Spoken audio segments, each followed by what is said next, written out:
जय श्री राम। आज हम लोग अपने समाज को किस ओर ले जा रहे हैं। छोटी छोटी बातों पर हम लोग हर चीज का विरोध करते हैं।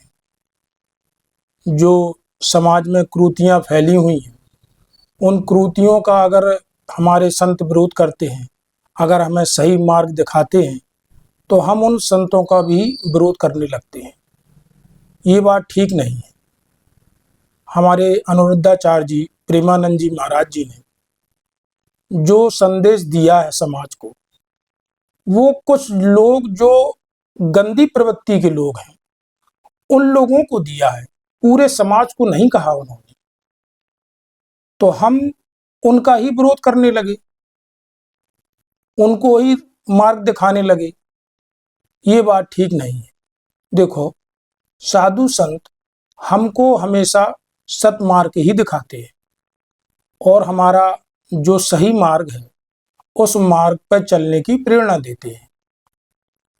तो हमको साधु संतों के द्वारा जो प्रेरणा मिलती है, अगर हम उनके बताए हुए रास्ते पर चलते हैं तो अवश्य ही हमारा कल्याण होता है और समाज की उन्नति होती है। तो हमें इनका विरोध ना करके इनका समर्थन करना चाहिए। ये बात ठीक नहीं है कि हम कुछ लोगों के उसमें पढ़ के ऐसे महान संतों का विरोध करें। ये उचित नहीं है, क्योंकि संत हमेशा संस्कृति की रक्षा करते आए हैं। तो ये इस समय जो वर्तमान में देश की परिस्थिति है, उस परिस्थिति में हमें अपनी सनातन संस्कृति को बचाना बड़ा मुश्किल हो गया है।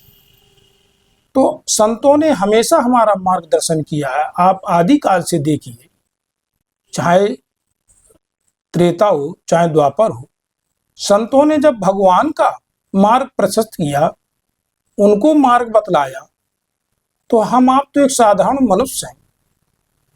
तो हमें संतों के बताए हुए मार्ग पर ही चलना चाहिए और उसी से हमारा कल्याण होता है। हमें कुछ चंद लोगों की बातों में नहीं आना चाहिए। हमें अपनी धर्म और संस्कृति की रक्षा करने के लिए इन साधु संतों का सपोर्ट करना चाहिए, इन साधु संतों का हमें साथ देना चाहिए, क्योंकि हमें अपनी सनातन संस्कृति को बचाना है। ये इस समय वर्तमान में एक बहुत बड़ी चुनौती है हम सनातनियों के सामने। इसको बचाना हमें बड़ा मुश्किल दिखाई दे रहा है।